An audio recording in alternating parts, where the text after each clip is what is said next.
number all of my pistons and which direction they're going to be installed into the block. I really like to double and triple check everything in an engine. Now the pistons and rods are ready to go in, so I'm going to flip the engine over and put the crankshaft in. We've already checked all of the main bearing clearances and make sure everything's super clean, and we'll go ahead and install all of the bearings.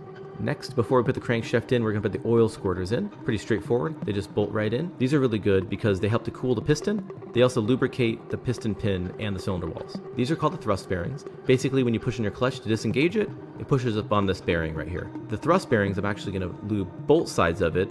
That way it's really tacky and sticks into the block and doesn't want to fall out when I go to put the crankshaft in.